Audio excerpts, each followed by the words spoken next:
The old apartment complex stood shrouded in shadow. It was the kind of building with a million stories, most of them whispered in hushed tones by the tenants. For years, strange noises had plagued the building.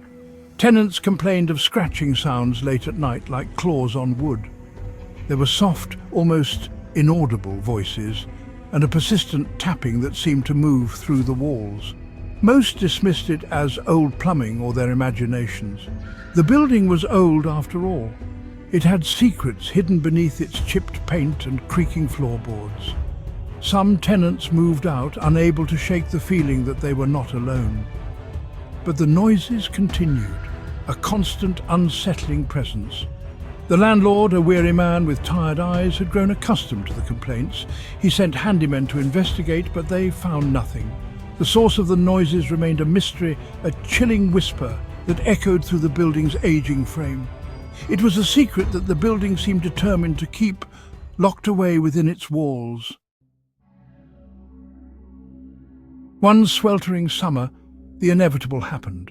A pipe burst, flooding several apartments. The landlord, forced to take action, hired a construction crew to tear down the affected walls and repair the damage. It was during this renovation that the building's secret was finally revealed. The construction crew, a group of burly men accustomed to the unexpected, went about their work with practiced ease. They tore down drywall, exposing the building's bones. As they worked, they noticed something strange. Behind one wall, there was a narrow, almost undetectable space. It looked like a crawl space, but it was far too small for any practical purpose. Curiosity got the better of them.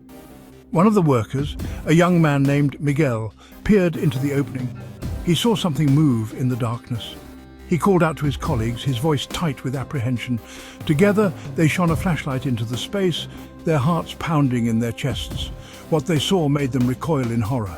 Curled up in the cramped, dusty space was a woman.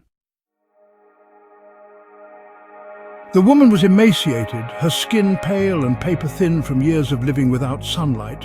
Her hair, once probably a vibrant shade, was now a dull, matted mess.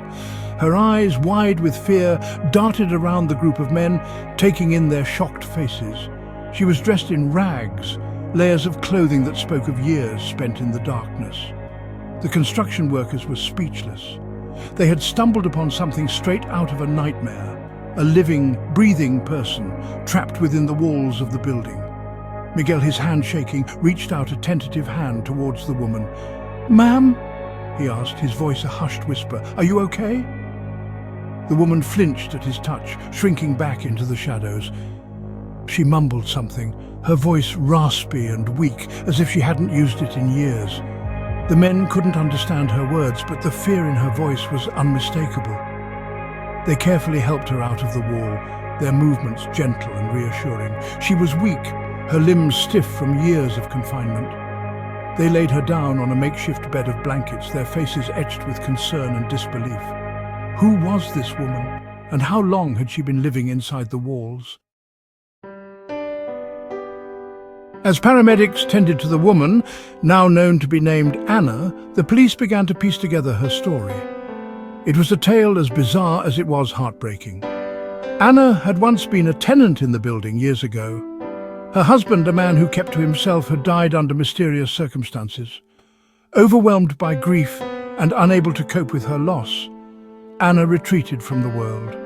She couldn't bear to leave the apartment she had shared with her husband, yet the thought of living there alone was unbearable.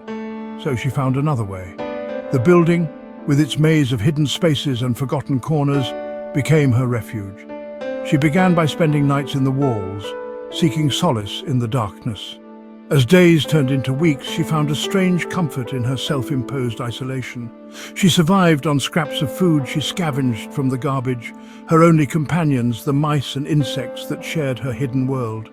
The scratching noises, the muffled voices, the tapping.